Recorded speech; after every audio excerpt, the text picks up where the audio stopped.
Good morning students. हम लोग Karl Marx के बारे में चर्चा कर रहे थे और कार्ल मार्क्स का आर्थिक निर्णायकवाद की जो अवधारणा है उसके बारे में, इकोनॉमिक डिटर्मिनिज्म की अवधारणा है उसके बारे में बात कर रहे थे। आर्थिक और सामाजिक समस्याओं में द्वंद्वात्मक संबंध है। आर्थिक समस्याएं जैसे जिस तरह से पैदा होती चली जाती हैं उसी तरह से सामाजिक समस्याएं उनसे प्रभावित होकर उत्पन्न होती हैं। तो ये मानना जो था कार्ल मार्क्स का कि आर्थिक और सामाजिक समस्याओं को एक दूसरे से अलग नहीं कर सकते और आर्थिक समस्याएं ही आधार हैं जिसके आधार पर सामाजिक समस्याएं उत्पन्न होती हैं। उन्होंने मूल्य का श्रम सिद्धांत दिया, यानी कि लेबर थ्योरी ऑफ वैल्यू दी। मूल्य जो है वो और ख़ासकर अतिरिक्त मूल्य, ये रिकार्डो और एडम स्मिथ की आर्थिक जो विचारधारा है उस पर आधारित था और उन्होंने अतिरिक्त मूल्य जो है उसके बारे में बात करी है। ये हम थोड़ी देर बाद डिस्कस करेंगे। तो मार्क्स कहते हैं कि जो भौतिक स्थितियां हैं या आर्थिक व्यवस्था है वो बेस होता है, किसी भी समाज का बेस जो है वो आर्थिक व्यवस्था है और उसके ऊपर जो ढांचा, सुपर स्ट्रक्चर जो निर्मित होता है वो अधिसंरचना होती है और आर्थिक जो व्यवस्था है वो निर्धारित करती है कि किस तरह के कानून होंगे, किस तरह की धार्मिक व्यवस्था होगी, किस तरह की राजनीतिक व्यवस्था होगी, किस तरह की कला और साहित्य होंगे, किस तरह की शिक्षा व्यवस्था होगी। ये सब आर्थिक व्यवस्था ही निर्धारित करती है। जैसे उदाहरण के तौर पर पूंजीवादी समाज में कानून भी पूंजीपति की रक्षा के लिए बनाए जाते हैं। मज़दूरों के शोषण के लिए कोई भी ज़्यादा कानून नहीं बनते और राजनीति भी उसी क्षेत्र में ज़्यादा से ज़्यादा कंपटीशन को बढ़ावा देने के लिए, ज़्यादा से ज़्यादा प्रतिस्पर्धा, आर्थिक प्रतिस्पर्धा को बढ़ावा देने के लिए वो कार्य करती है। और कलाएं और साहित्य भी इनमें अपना जो रोल है, अपनी भूमिका निभाते हैं, क्योंकि जो पूंजीवादी व्यवस्था है केवल मात्र एक आर्थिक व्यवस्था नहीं है, बल्कि उसको सपोर्ट करने के लिए जो हमारी कला है, हमारी साहित्य है, हमारी फिल्में हैं, वो भी उसको सपोर्ट करने के लिए उसी तरह का साहित्य का उत्पादन करती हैं जो उस व्यवस्था को स्थायी रूप रख सके और जो उस व्यवस्था को बिगड़ने ना दे। कला भी, मतलब अब आजकल हम देखते हैं एडवर्टाइजिंग, जो पूंजीपति है, जैसे उदाहरण के तौर पर अगर कोक ही ले लें या कोई भी एरेटेड ड्रिंक्स ले लें, हमें पता है कि वो हमारे स्वास्थ्य के लिए ख़राब है, पर जो पूंजीपति कोक बना रहा है या ऐसी हानिकारक चीज़ें बना रहा है, सिगरेट बना रहा है, तंबाकू बना रहा है या ड्रग्स का नशे की चीज़ें बना रहा है, उसे ये पता है कि वो समाज के लिए, व्यक्ति के लिए हानिकारक वस्तुएं बना रहा है, पर उसका उद्देश्य जो है, पूंजीपति का उद्देश्य ये नहीं है, ये देखना नहीं है कि ये चीज़ें हानिकारक हैं या नहीं, बल्कि उनका उद्देश्य है कि ज़्यादा से ज़्यादा इन चीज़ों को लोगों के पास पहुंचाया जाए और उससे मुनाफा कमाया जाए। अब जैसे उदाहरण के तौर पर एरेटेड ड्रिंक्स हैं, उनके जो एडवर्टिजमेंट्स आते हैं उसमें बच्चों को दिखाया जाता है। इवन आज आप लोग के जो जनरेशन है उसमें कौन सी पावर ड्रिंक्स का, कौन सी ड्रिंक्स होती हैं वो ताकत वाली, जो पेय पदार्थ होते हैं, उनके आप लोगों के जनरेशन में बहुत प्रचलन है। जैसे उदाहरण के तौर पर रेड बुल या ऐसे कुछ है। तो ऐसी जो चीज़ें हैं वो हमारे शरीर को हानि पहुंचा रही हैं, हमारे लिवर, किडनी, इन सब को हानि पहुंचा रही हैं, हमारी आंतों को हानि पहुंचा रही हैं। उसके बावजूद एडवर्टाइजिंग भी उस चीज़ को प्रमोट कर रही है। तो एडवर्टाइजिंग भी या जितने भी लोग जो बच्चे हैं या आपकी उम्र के जो लोग हैं वो एडवर्टाइजमेंट्स को देख के बहुत ज़्यादा प्रभावित होते हैं कि अच्छा इतने सुंदर मॉडल जो हैं वो लोग ये पेय पदार्थ पीते हैं या ये सिगरेट पीते हैं तो वो इतने सुंदर लगते हैं, तो आप लोग इससे प्रभावित होके उसी तरह का व्यवहार करने लग जाते हो।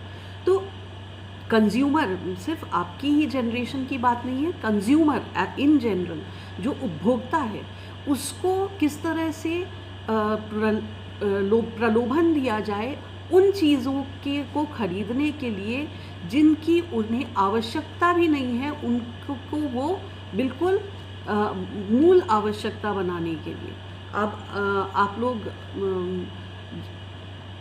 मोबाइल की एडवर्टाइजिंग देखते हो, आप लोग टीवी नए नए टीवियों की एडवर्टाइजिंग देखते हो, आपको लगता है कि ये नया मोबाइल जो है अगर आपके पास नहीं है तो बहुत समस्या है। तो ये नीड आपके अंदर पैदा करना, ये जो एडवर्टाइजिंग है या जो व्यवस्था है पूंजीवादी व्यवस्था, ये आर्थिक आधार, इसका आधार क्या है? ज़्यादा से ज़्यादा मुनाफा कमाना। अब मुनाफे में किसका लाभ मतलब पूंजीपति का लाभ हो रहा है, उसमें भले ही आपकी हानि होती रहे पर पूंजीपति को शुद्ध लाभ से सरोकार है। तो समाज का आर्थिक आधार समाज की संपूर्ण सामाजिक संरचना को और लोगों के मनोविज्ञान को निर्धारित करता है कि हम क्या सोचेंगे, हम क्या समझेंगे, हमारी संस्कृति के बारे में हम क्या सोचेंगे। हमारी संस्कृति, ये हमारी जो संस्कृति हम हमें देखने को मिलती है, हमें लगता है अभौतिक संस्कृति भी, भौतिक संस्कृति तो है ही, अभौतिक संस्कृति भी हमारी अर्थव्यवस्था से प्रभावित होती है। आजकल जो है पहले 5-6 साल पहले तक ग्लोबलाइजेशन जो थी वो बहुत ज़्यादा प्रचलित एक अवधारणा थी। भूमंडलीकरण, सब पूरा विश्व जो है एक ग्लोबल विलेज है। आज की डेट में इसमें थोड़ा परिवर्तन आया है जब लोग नेशनलिस्टिक वैल्यूज़ को महत्व दे रहे हैं। तो नेशनलिस्टिक वैल्यूज़ को जैसे ब्रिटेन में हम देखें तो ब्रिटेन में यूरोपियन यूनियन से उन्होंने अपने आप को अलग किया और यूरोपियन यूनियन से अलग करने के बाद वो अपनी ब्रिटिश नेशनैलिटी को बढ़ावा दे रहे हैं। तो इसी तरह से सारे जितने भी देश हैं, चीन और अमेरिका का जो अभी तनाव चल रहा है वो भी नेशनलिज्म, इकोनॉमिक नेशनलिज्म के ऊपर आधारित है। मतलब आर्थिक जो नेशनलिज्म है उस पर आधारित है। तो ये जो हमें आजकल, पहले अगर आपको बचपन में याद हो, बचपन में कभी भी 15 अगस्त को या 26 जनवरी को झंडे नहीं बांटे जाते थे और आजकल ये भी एक तरीका है नेशनलिज्म को बढ़ाने का। तो ये जो प्रक्रियाएं हैं ये कहीं ना कहीं ये हमारी अर्थव्यवस्था से प्रभावित हैं। हमारी अर्थव्यवस्था, हम भी आत्मनिर्भरता की बात करते हैं और आत्मनिर्भर, ज़्यादा से ज़्यादा हम कम से कम डिपेंडेंस बाहरी देशों पर और ख़ासकर हमारे पड़ोसी देशों पर हम उसकी बात करते हैं। तो यहाँ ये अर्थव्यवस्था, हमारा जो अर्थव्यवस्था है वो हमारी नीतियों को, हमारी राजनीतिक नीतियों को भी प्रभावित करती है और हम किस तरह से सोचते हैं, हम संस्कृति के बारे में किस तरह से सोचते हैं, कलाओं के बारे में किस तरह से सोचते हैं, ये सारी चीज़ें, हमारा मनोविज्ञान जो है वो भी हमारी आर्थिक व्यवस्था से प्रभावित होता है। दूसरी बात कि ऐतिहासिक परिवर्तन का कारण उत्पादन शक्तियों और उत्पादन संबंधों में टकराव होता है। उत्पादन की शक्तियाँ जब उदाहरण के तौर पर कृषि पर जो आधारित जो समाज था या सामंतवादी समाज था, उसमें उत्पादन की शक्तियाँ जो थी वो कृषि पर केंद्रित थी। और जैसे जैसे उत्पादन की शक्तियों में हमने बात करी थी means of production, modes of production और फोर्सेस ऑफ प्रोडक्शन और रिलेशंस ऑफ प्रोडक्शन, यानी कि उत्पादन की शक्तियाँ, उत्पादन की पद्धति, उत्पादन और उत्पादन के संबंध। तो उत्पादन के संबंध इस चीज़ से प्रभावित होते हैं कि उत्पादन की जो शक्तियाँ हैं उसमें किस तरह से परिवर्तन आ रहे हैं। अब अगर उत्पादन की शक्तियाँ जो हैं उनमें परिवर्तन आएगा, जैसे कृषि से अगर हम आगे चल के उद्योग की तरफ बढ़ेंगे, तो इसमें जब उत्पादन की शक्तियों में परिवर्तन आ रहा है और उत्पादन के संबंध जो हैं वो भी उससे प्रभावित होते हैं। यानी कि पहले जो कृषि पर आधारित, आप अपने गाँव में भी देखें तो पहले कृषि पर आधारित उत्पादन की पद्धति थी। सब लोग मिलके काम करते थे और एक दूसरे की हाथ बटाते थे। अब जैसे ही कृषि में भी उद्योग और औद्योगिकीकरण बढ़ा है, जिस तरह से कृषि में भी मशीनीकरण बढ़ा है, आप ट्रैक्टर यूज़ करते हैं, जेसीबी यूज़ करते हैं, बीज डालने वाले और कटाई करने वाले भी मशीनें उपकरण यूज़ करते हैं, वैसे वैसे सामाजिक संबंधों पर भी उसका प्रभाव पड़ा है। क्योंकि सामाजिक संबंध जो थे, पहले कृषि पर आधारित जो सामाजिक संबंध थे वो आपसी अंतर्निर्भरता पर विकसित थे, जबकि अब जो मशीनीकरण के संदर्भ में अगर हम देखें तो आपसी संबंध जो हैं वो इतने महत्वपूर्ण नहीं रहे हैं। जो भी ट्रैक्टर का या जेसीबी का पैसा दे सकता है, वो किराया दे सकता है, वो उस चीज़ को लेके आ जाता है और अपने आप ही अपने खेत में सारा काम कर लेता है। तो ये गाँव के संदर्भ में भी देखें तो ये परिवर्तन आया है, मशीनीकरण से ये परिवर्तन आया है। तो जो उत्पादन की शक्तियाँ हैं उनमें जब परिवर्तन आता है तो उत्पादन के संबंधों में भी टकराव आता है। ऐसी अवस्था उत्पन्न होती है जब समाज की भौतिक उत्पादन शक्तियाँ वर्तमान उत्पादन संबंधों के विरोध में उभरती हैं। क्योंकि पहले गाँव का ही उदाहरण हम आगे बढ़ाएं तो मशीनीकरण से जो नए उत्पादन के संबंध स्थापित होते हैं वो पहले के उत्पादन के संबंधों से टकराव नहीं होती हैं।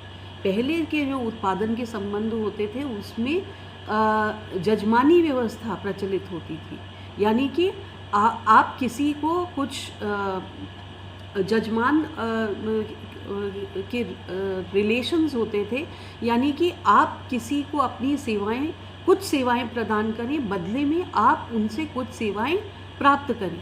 तो ये जजमानी जो व्यवस्था थी उसमें परिवर्तन आ गया। पहले आप जो अपने बाल कटवाते थे वो गाँव के नाई से कटवाते थे और बदले में जो भी आपके घर का उत्पादन है, चाहे आप बढ़ई हैं, चाहे आप कुम्हार हैं, चाहे आप खेती करते हैं, आप उसके बदले में उसे नाई को वो मानदेय देते थे। अब ऐसा आधुनिक समाज में देखें तो आप ज़रूरी नहीं है कि नाई अपने गांव के नाई के पास ही जाएं जो इस पेशे से अपनी जाति से या अपने पेशे से वो काम कर रहा है, बल्कि आप बाज़ार के सैलून में जाते हैं, आप पार्लर में जाते हैं और नए संबंध स्थापित होते हैं जिसमें आप उस नाई से आपके पर्सनल रिलेशंस नहीं हैं, आपके व्यक्तिगत संबंध नहीं हैं, अनौपचारिक संबंध हो गए हैं। आप जाते हैं नाई पार्लर में जाते हैं, आप बाल कटाते हैं, पैसे देते हैं और वापस आ जाते हैं। जबकि पहले जो गाँव की ग्रामीण व्यवस्था थी उसमें नाई का एक बहुत महत्वपूर्ण स्थान था। वो न सिर्फ एक अपना व्यवसाय करता था, बल्कि उसकी सामाजिक व्यवस्था में भी एक निश्चित स्थिति थी, उसकी सामाजिक स्तरीकरण में भी एक निश्चित परिस्थिति थी जिसके कारण उसको महत्व दिया जाता था। आपको अभी भी याद होगा कि आपके गाँवों में जब भी शादियाँ होती हैं तो न्योता जो है वो नाई देते थे। ये आपके दादी जी के समय तक ये व्यवस्था चलती आ रही थी। पर आज की डेट में जब आपके यहाँ शादी होती है तो आप उनके पास नहीं जाते, आप अपने पार्लर वाले के पास नहीं जाते कि भाई हमारी जो इनविटेशन कार्ड्स हैं उनको बांटने में हमारी मदद करो। तो ये उत्पादन के संबंध जो हैं, उत्पादन की शक्तियों में परिवर्तन आया तो उत्पादन के संबंधों में भी परिवर्तन आ रहा है, और ये टकराव जो है वो उभरता है और उत्पादन के संबंधों में विरोध उभरता है। तकनीकी और यांत्रिक विकास के परिणाम स्वरूप माल उत्पादन की क्षमता में वृद्धि हो जाती है, पर उत्पादन संबंध यानी कि संपत्ति संबंधों में परिवर्तन नहीं आता। अब जब संपत्ति संबंधों में, उत्पादन के संबंधों में परिवर्तन नहीं आता तो वो पहले के संबंध जो हैं उनसे और आज के आधुनिक संबंधों में टकराव की स्थिति पैदा होती है। जो चीज़ पीढ़ी दर पीढ़ी परंपरागत रूप से हमारे गाँव में चली आती थी, वो परंपराएं अब टूट रही हैं और उनकी स्थान पर मशीनीकरण होने से या औद्योगिकीकरण होने से वो नए संबंध जो हैं वो स्थापित हो रहे हैं। नए संबंध जो हैं औद्योगिक व्यवस्था में वो औपचारिक होते हैं, औपचारिकता पर आधारित होते हैं, जबकि कृषि समाज में या सामंतवादी समाज में वो परंपराओं पर निर्भर होते थे।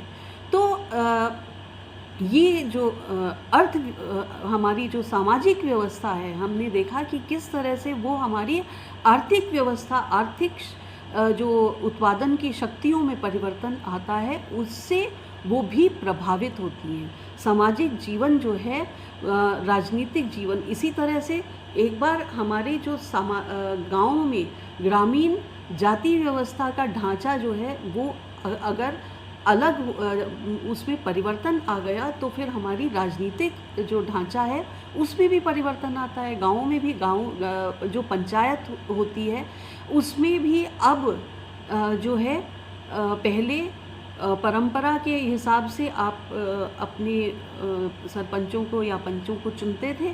अब आपके जो नई जो प्रणाली है औद्योगिकीकरण के जो परिणाम स्वरूप, उससे आपके ये जो राजनीतिक संबंध हैं वो भी प्रभावित होते हैं। तो ये आर्थिक व्यवस्था जो है वो सारी जो व्यवस्थाएं हैं, चाहे वो कानून है, धर्म है, परिवार है, हमारा समाज है, हमारी संस्कृति है, हमारी कलाएं हैं, हमारे साहित्य है, इन सब को प्रभावित करता है। इसके पीछे कार्ल मार्क्स ने कुछ मान्यताएं या कुछ अजम्पशंस रखे हैं। सबसे पहला अजम्पशन है कि एग्जिस्टेंस डिटरमिन्स आवर कॉन्शियसनेस, यानी कि अस्तित्व ही चेतना का निर्णायक है। अब अस्तित्व चेतना का निर्णायक किस प्रकार से है? अस्तित्व जिस तरह की हमारी स्थिति होगी, हमारा परिस्थितियाँ होंगी, जिस तरह की हमारी आर्थिक परिस्थितियों में हम जन्मे होंगे, वो ही निर्धारित करती हैं कि हमारी चेतना किस तरह की होगी। ये अस्तित्व चेतना का निर्णायक है। प्लीज़ इसे ध्यान से दोबारा से समझिए कि ये अस्तित्व किस तरह से चेतना का निर्णायक है। उदाहरण के तौर पर अगर कोई बच्चा जो है वो बहुत ही मेधावी है, बहुत ही तेज़ है, पर वो किसी पिछड़े हुए परिवार में जन्म लिया है और जिनके पास बहुत ही गरीब परिवार में जन्म लिया है या बहुत ही जो पीढ़ी दर पीढ़ी शोषित परिवार है। हमारे समाज में हम जानते हैं कि कुछ जातियों को हज़ारों सालों से उनका शोषण हुआ है। अब वो उस परिवार में कोई अगर मेधावी बच्चा होता है तो भी वो अपनी जो शक्ति है, मेधा शक्ति है, उसका पूरी तरह से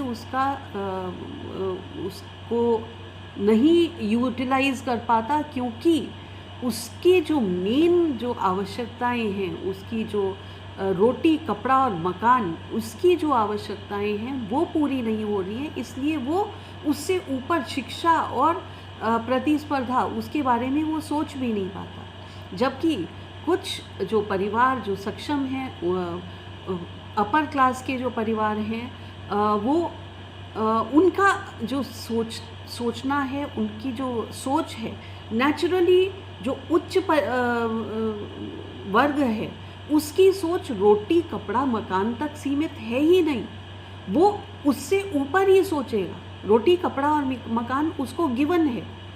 जबकि जो बच्चा शोषित परिवारों से, शोषित वर्ग से बिलोंग करता है, निम्न वर्ग से बिलोंग करता है, वो बच्चा कभी उसकी सोच जो है वो रोटी कपड़ा बेसिक नेसेसिटीज़ तक ही सीमित रह पाती है। तो वो अगर उसे उस लेवल तक, जो उच्च वर्ग के बच्चे के लेवल तक आना है, तो उसे बहुत सारी हर्डल्स पार करनी पड़ेंगी, बहुत सारी कठिनाइयों को पार करके और फिर वो उस लेवल पे आए। और जो बच्चा पहले से ही उस लेवल पे है, तो इन दोनों लेवल को हम बराबरी का दर्जा नहीं दे सकते। तो अस्तित्व जो है हमारा वो ही निर्धारित करता है कि हमारी चेतना किस प्रकार की होगी, हमारा सोच किस प्रकार की होगी, हम किस तरह से लोगों के बारे में सोचेंगे। उच्च वर्ग का व्यक्ति, उसे लगता है कि अरे ये तो साधारण सी बातें हैं, कपड़े के बारे में क्या लड़ना, रोटी के बारे में क्या लड़ना, उन्हें ये बातें नहीं समझ में आती हैं। जबकि निम्न वर्ग का जो व्यक्ति है, उसे पता है कि रोटी जो है ये बहुत मुश्किल से कमाई जाती है और इसका महत्व क्या है। अब कोई भी जो उद्योगपति हैं, उनकी दैनिक आय, बल्कि घंटों की आय जो है वो करोड़ों अरबों में होती है। अगर साल की आय को हम बांटें महीने में और दिन में और फिर घंटे में, तो उनकी आय, एक घंटे की भी आय उनकी अरबों की, करोड़ों और अरबों की होती है। जबकि एक मज़दूर जो है वो पूरे दिन मेहनत करके, कड़ी मेहनत करके, और तब भी वो न्यूनतम मजदूरी जो सरकार द्वारा निर्धारित है, वो भी इसलिए प्राप्त है क्योंकि सरकार ने कहा है कि इससे कम मजदूरी पे आप नहीं रखोगे।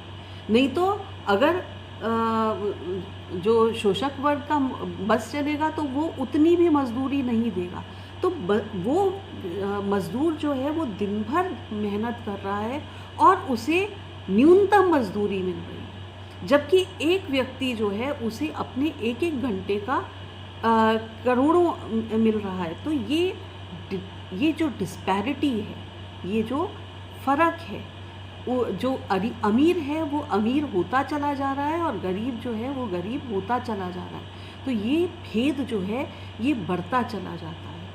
और किसी भी समाज में, दास प्रथा वाले समाज में, मालिक जो है उसका नियंत्रण बढ़ता चला जाता है, उसके पास ज़्यादा से ज़्यादा दास आते चले जाते हैं, वो दासों पे और ज़्यादा कड़ा व्यवहार करता रहता है। और ये डिस्पैरिटी जो है वो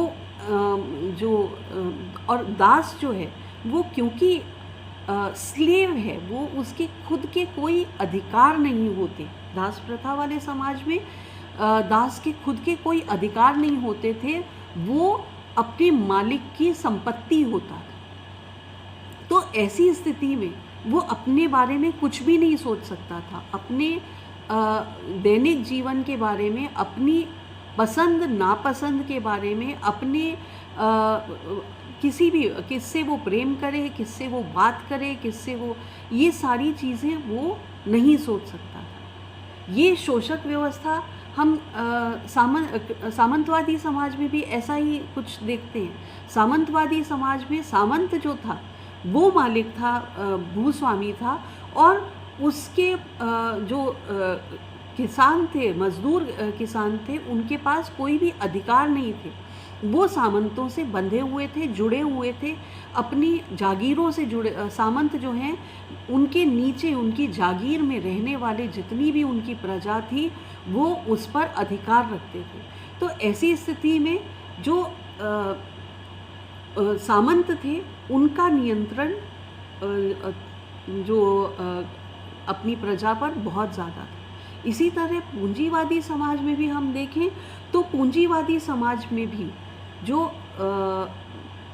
उच्च वर्ग है, उच्च वर्ग या पूंजीपति वर्ग जो है वो ज़्यादा से ज़्यादा उसके पास कंट्रोल है, नियंत्रण है मीन्स ऑफ प्रोडक्शन पे, और वो प्रोडक्शन क्योंकि उसके हाथ में है, उत्पादन क्योंकि उसके हाथ में है, इसलिए वो डिसाइड करता है कि वो किसको मजदूरी पे रखेगा या किसको मजदूरी से निकाल देगा, किसको नौकरी देगा या और किसको नौकरी से निकाल देगा। तो यहाँ पे क्योंकि जो सामंतवादी व्यवस्था से जो विस्थापित जो मज़दूर आते हैं, हमने अभी कोविड एरा में भी देखा कि किस तरह से विस्थापित मज़दूर जो थे वो बहुत दूर दराज क्षेत्र से बड़े बड़े महानगरों में काम करने आते हैं, और जब ऐसी स्थिति उत्पन्न होती है, जब जो पूंजीपति है वो उनको रोज़गार नहीं दे पाता तो उन्हें वापस लौटना पड़ता है। तो ये स्थिति जो है ये बहुत ही शोषक स्थिति है मज़दूर वर्ग के लिए, और मज़दूर वर्ग की चेतना कभी भी वो अपने बारे में उस तरह से नहीं सोच सकता, वो उसकी चेतना जो है वो पूंजीपति वर्ग की चेतना के जैसी कभी हो ही नहीं सकती, क्योंकि इनमें मूल रूप से अंतर है, क्योंकि उनके अस्तित्व जो है वो निर्धारित कर रहा है कि उनकी चेतना किस तरह की होगी। तो भौतिक परिस्थितियाँ जो हैं वो सामाजिक या मननात्मक चेतना का को नियंत्रित, संचालित और निर्देशित करती हैं। हमारी भौतिक परिस्थिति जो है वो बताती है हम किस सिचुएशन में हैं, निम्न वर्ग में बिलोंग करते हैं, उच्च वर्ग में बिलोंग करते हैं या मध्यम वर्ग में बिलोंग करते हैं, वो निर्धारित करती है कि हमारी मनकात्मक चेतना किस प्रकार की होगी, हम उससे किस तरह से प्रभावित होंगे। तो इसी को हम अगली क्लास में भी कंटिन्यू करेंगे। Thank you.